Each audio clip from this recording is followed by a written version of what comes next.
Father MP செசுராஜ் அவர்கள், MP member of parliament இல்லை, அவர் நான் 2000 பிஷப்பாகும்போது ஆல்ரெடி ஏற்கனவே குறிப்பிட்டு பெற்றிருந்தாங்க. அவர் பல பங்குகள் இருந்துக்கிறாரு. என்னுடைய பதவி காலத்தில் என் மனதில் பட்ட சில கருத்துக்களை 3-4 நிமிஷம் சொல்லலான்னு நினைக்கிறேன்.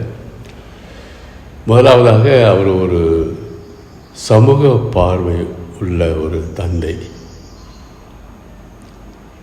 மக்களை மையப்படுத்தி அவருடைய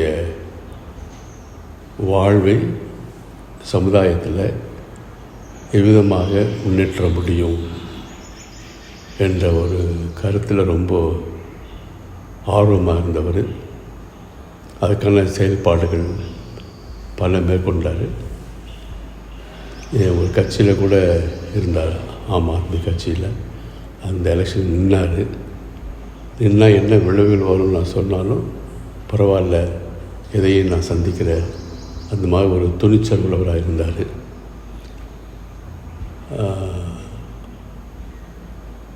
முழுமையாக தான் எடுத்த காரியத்தில் ஈடுபாடோடு செயல்படக்கூடியவர்.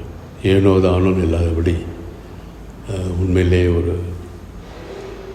அர்ப்பண உள்ளத்தோடு பாராட்டக்கூடிய வகையில், இறைவனுக்கு பெருமை சேர்க்கும் வகையில் அவர் பணிபுரிந்து கொண்டிருக்கிறார். சில பங்குகளில் அவர் மக்களை மையமாக வைத்து என்னெல்லாம் தேவையோ அவற்றெல்லாம் செய்திருக்கிறாரு. உதாரணமாக சேர்மா தேவியில் பங்கு இருக்கும்போது கங்கானா குணம் இதில் ஒரு ஆங்கில பள்ளி தேவை சொல்லி அதுக்கு ஏற்பாடு செய்து தன்னுடைய நண்பர் உருவானபடியாக அவர் ஹோலி கிராஸ் ஃபாதர் அரிமாவளன் அவர் வழியாக ஜெர்மனிலேருந்து உதவி பெற்று அந்த பிரைமரி ஸ்கூலில் கட்டினார், இங்கிலீஷ் மீடியம் வேணும்னு சொல்லி. அதே பங்கிலே சிரமத்திலே ஒரு புதிய ஆலயம் எழுப்பினார். அது என்ன ஒரு சிறப்பு அம்சம்னாக்கா, அவர் மக்களையே கூட்டி குழுவாக வைத்து அவங்களே பணம் வாங்கவும் செலவு பண்ணவும் கணக்கு வைத்துக்கொள்ளவும் செய்து நேர்த்தியான ஒரு பெரிய கோவிலை அமைச்சிருக்கிறாரு. கோவில் கட்டுவது எல்லாருக்கும் கிடைக்கக்கூடிய ஒரு பாக்கியம் அல்ல. அதே மாதிரி அதே பங்குலேயே ஒரு சாப்பல் சிற்றாலை ஒன்று போட்டிருக்காரு. வாணியகுளம் என்ற ஒரு கிராமத்தில் போட்டிருக்கிறார்.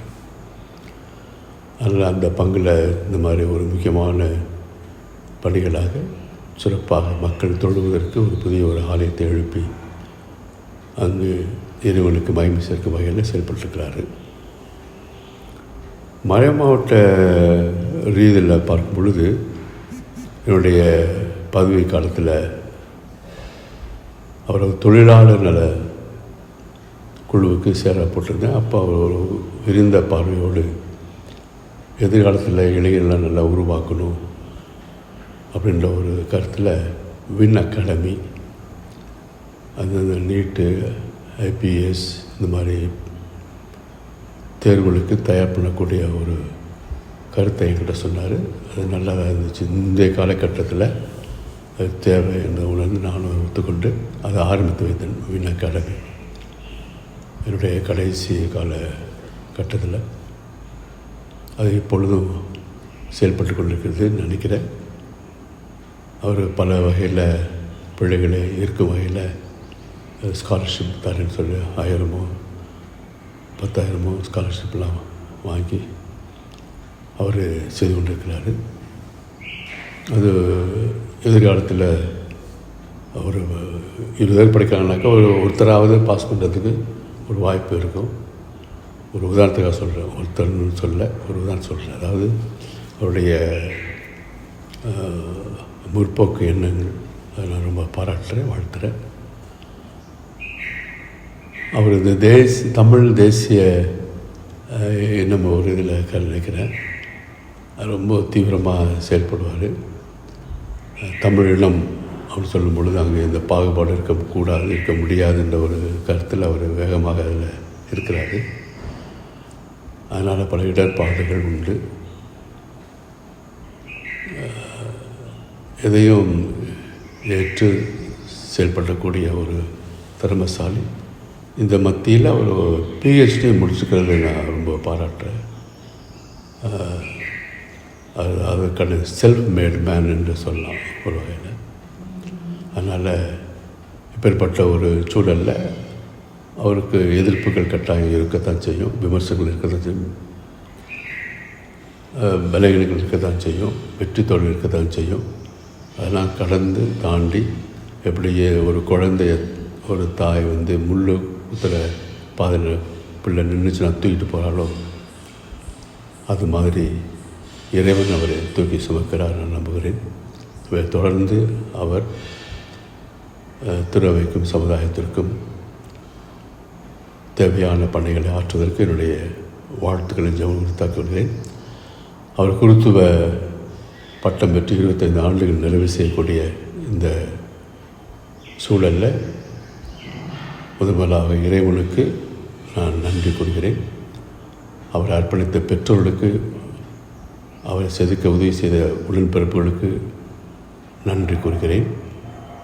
அவருக்கும் என்னுடைய பாராட்டுகளை தெரிவிக்கிறேன். 25 ஆண்டு என்பது சாதாரண காரியம் அல்ல. பல விதமான மேடு வண்ணங்கள், வெற்றி தோல்விகள், ஒத்துழைப்பு, எதிர்ப்பு, வெற்றி மத்தியிலே தொடர்ந்து பிரமாணிக்கமாக இருந்து செயல்படுவதற்கு என்னுடைய வாழ்த்துக்கள்.